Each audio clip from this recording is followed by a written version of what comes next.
Greetings everyone, it's another video from Question Time, and once again, it's Peter Hitchens. In this episode we have the following question.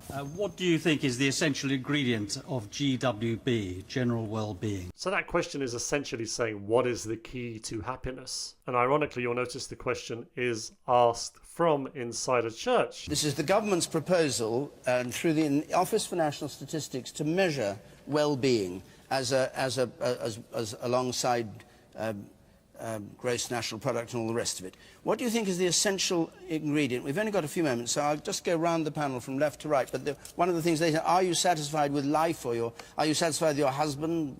Do you trust Parliament? Benjamin Zephaniah, what would it be for you? Are you happy with your personal income, perhaps?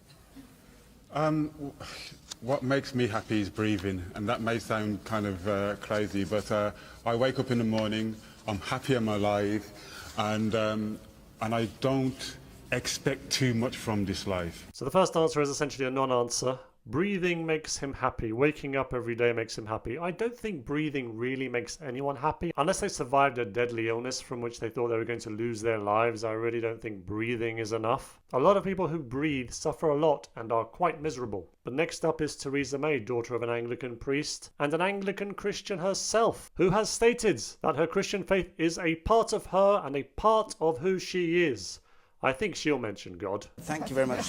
Theresa May, what do you think the essential ingredient of general well-being? We leave aside the issue of whether it's sensible for the taxpayer to be paying for the investigation.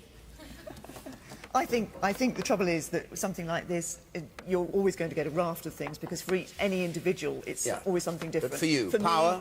No, for me, no. For me, I think it's actually a good, solid relationship with somebody else. I thought wrong. I guess if you look at Theresa May's track record on many social aspects and things that she's changed her mind on, perhaps isn't as surprising that she would completely forget that maybe God is the one who brings true happiness to our lives. Now, Mr. Balls is the next one to answer. Balls? Well, if I don't say that, I'll be in trouble. Yeah, you will. For me, it is easily seeing our children growing up and flourishing.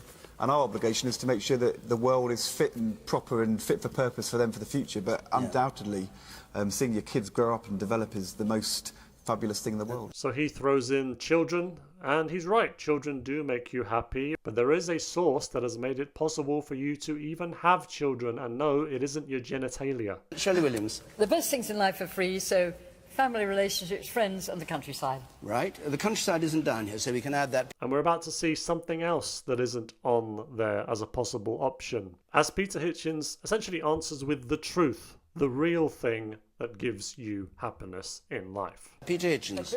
Faith in God.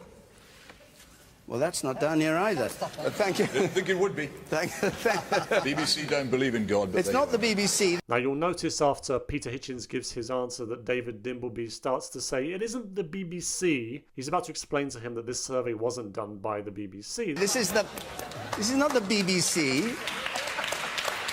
Have a care, Hitchens.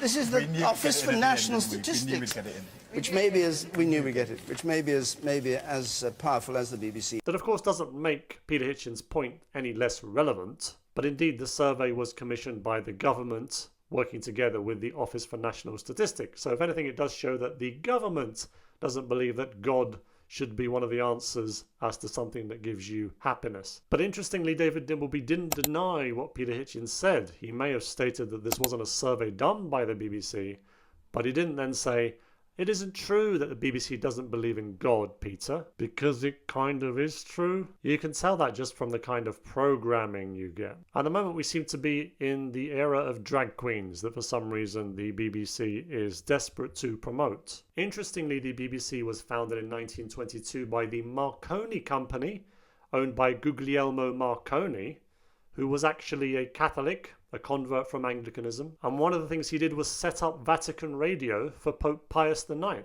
When he did so, he announced on the microphone, with the help of God, who places so many mysterious forces of nature at man's disposal, I have been able to prepare this instrument which will give to the faithful of the entire world the joy of listening to the voice of the Holy Father. How did we get from that to this? And I'm the best chef in town. You've got to read what's on the card.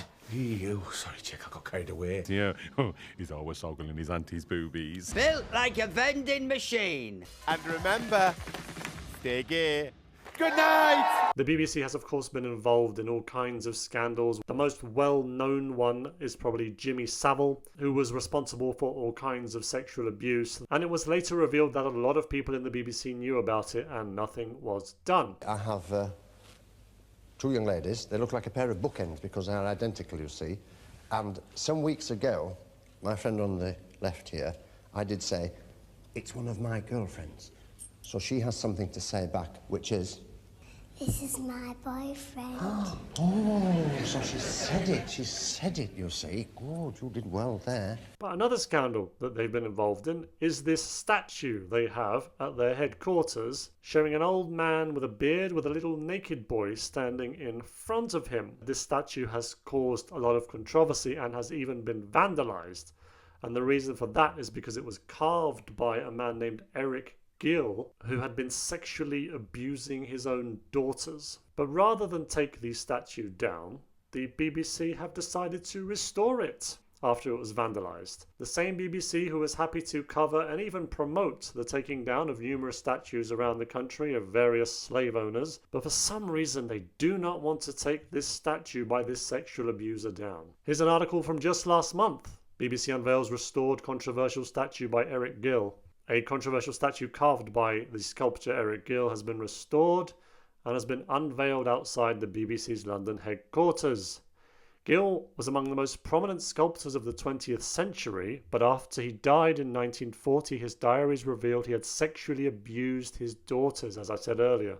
A spokesman for the BBC said that the corporation in no way condones Gill's abusive behaviour, obviously, but that it draws a line between the actions of Gill and the status of these artworks. The BBC said the estimated total costs of the restoration and protective work was £529,715. That's just over £500,000.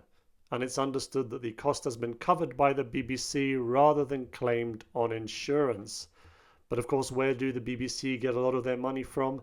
The taxpayer, through TV licenses that people are forced to pay if they watch any live television. They don't even have to be watching the BBC. And honestly, look at this thing.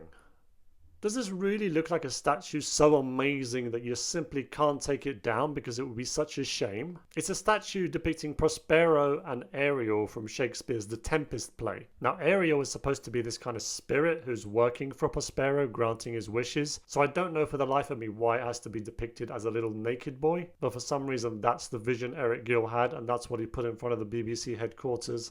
And how the BBC doesn't think this sculpture itself, showing a little naked boy standing in front of an old man, is inappropriate. Surely the actions of Eric Gill would be the final straw and force them to take it down, but as I said, obviously not. What has happened to the BBC since it was founded by a company owned by a devout Catholic? The answer is a lot. Let me know what you think about Peter Hitchens' involvement in that Question Time episode that, by the way, I realised didn't just happen yesterday. For anyone that wants to point out, oh, this was a while back. Yes, it was a while back. But that doesn't make it any less relevant. Just like the previous video I did, where Peter Hitchens was railing against the sexualization of children, that's still relevant today. In fact, that's only been progressing. And in this case, where Hitchens says the BBC doesn't believe in God, it doesn't. It didn't when he said it, and it doesn't now. Folks, do you still pay a TV license if you live in the UK? Do leave your comments below. Thank you very much for watching the video. Have a blessed day.